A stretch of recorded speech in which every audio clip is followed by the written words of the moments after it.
안녕하세요. 오늘은 여러분과 함께 몸, 마음, 그리고 죄의 기원이라는 글을 좀 더 깊이 얘기 나눠볼까 하는데요.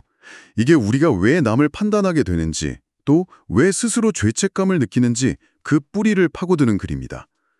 근데 여기서 말하는 죄나 죄책감은요, 단순히 잘못된 행동이라기보다는, 우리 스스로에 대한 어떤 근본적인 부족함, 아니면 분리되었다는 그런 믿음에 가깝다고 먼저 짚고 가면 좋을 것 같아요.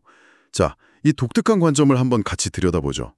이 글에서 가장 먼저 눈에 띄는 주장이 있잖아요. 우리가 남을 비난하는 진짜 이유가 사실은 우리 자신을 먼저 비난하기 때문이라는 거예요.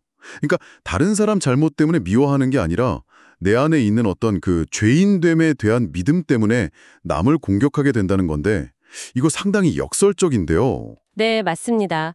그 역설이 아주 중요해요. 이 글을 보면요. 우리가 다른 사람에게서 본다고 생각하는 그 죄 있잖아요. 그게 사실은 우리 자신의 깊은 죄책감, 그러니까 스스로 뭔가 부족하고 잘못됐다는 그 믿음을 가리기 위한 뭐랄까, 스크린 같은 거라는 거죠. 그래서 그 공격이 마치 정당한 것처럼 느껴지게 만든다는 겁니다.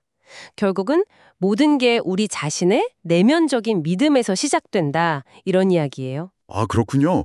그럼 왜 우리는 스스로를 공격받아 마땅하다고 믿게 되는 걸까요? 그 믿음 때문에 남을 공격하게 된다는 건 알겠는데 그 믿음 자체는 어디서 오는 걸까요? 이 글이 거기까지 설명해 주나요? 이 발췌문만 보면요. 그 믿음의 결과 쪽에 좀 더 초점을 맞추고 있어요.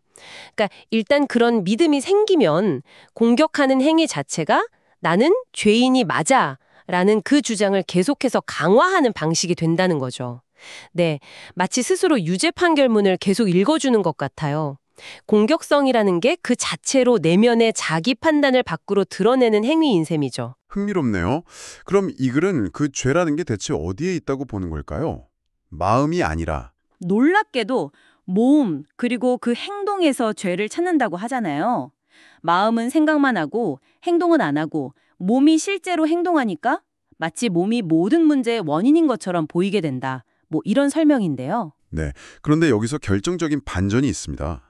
몸이 죄의 근원처럼 보이는 건 맞는데 그게 사실은 마음의 선택 때문이라는 거예요. 마음이 스스로를 죄인이라고 믿어버리면 그 마음이 스스로를 그 몸 안에 가두어 버린다는 거죠. 마치 감독이 배우, 그러니까 몸에게 죄인 역할을 딱 맡기고 모든 조명을 거기로 비추는 것처럼요. 그래서 이 글은 마음이 기꺼이 그 죄수 역할을 자초하고 그 결과로 몸이 병들고 늙는다고 말해요. 그러니까 진정한 배움이나 변화는 오직 감독, 즉 마음의 영역에서만 가능하다는 걸 아주 강하게 얘기하는 거죠. 마음이 스스로를 죄인이라 믿고 몸에 가두면 그럼 어떤 결과가 따라오는 건가요? 어떤 세상이 펼쳐지죠? 그 마음의 유일한 목적은요, 계속해서 몸이 잘못됐다는 증거를 찾아내는 게 돼요. 그래서 자기가 만든 그 감옥이 옳았다고, 정당하다고 증명하려는 거죠.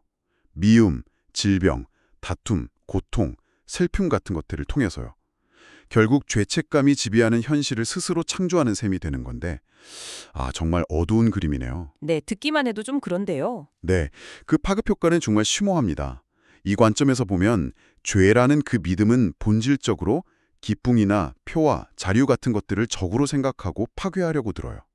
스스로를 죄인이라고 아주 굳게 믿는 것은 결국 자기 파괴적인 길, 그러니까 뭐랄까 죽음을 향해 나아가는 선택과 같다는 그런 극단적인 주장까지 나아갑니다. 그럼 이 감옥에서 벗어날 길은 정말 없는 걸까요? 뭔가 희망적인 부분도 있겠죠. 물론입니다. 이 글의 핵심 메시지는 결국 해방이거든요. 우리가 가진 그 믿음을 바꿀 수 있다는 가능성을 제시해요. 몸은 그저 마음의 지시를 따르는 도구일 뿐이니까요. 그러니까 마음의 믿음을 나는 죄인이 아니다라고 바꾼다면 몸은 더 이상 감옥일 필요가 없어지는 거죠.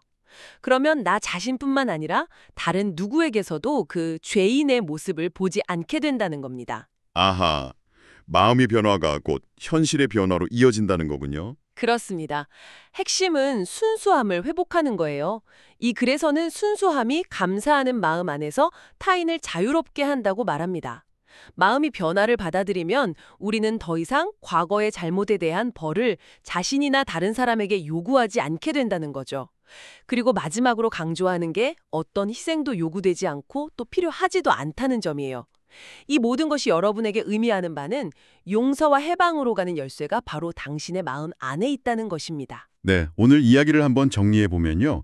우리가 밖에서 보는 다른 사람에 대한 비난이나 판단은 사실 내 안에 자기 판단이 밖으로 투사된 것이고, 또 죄라는 개념은 몸과 동일시하는 것과 깊이 연결되어 있지만, 진정한 변화와 자유는 오직 마음의 믿음을 바꿈으로써만 가능하다.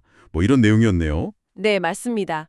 그래서 마지막으로 여러분께 스스로에게 던져볼 질문 하나를 남기고 싶습니다. 만약 나 자신에 대한 믿음을 바꾸는 것이 이 모든 판단에서 벗어나는 열쇠라면 오늘 아주 사소한 것이라도 괜찮으니 이것만큼은 정말 진실이라고 믿어왔던 나에 대한 생각 중에 한 번쯤 의문을 제기해 볼 수 있는 것은 무엇일까요? 한번 생각해 보시면 좋겠습니다.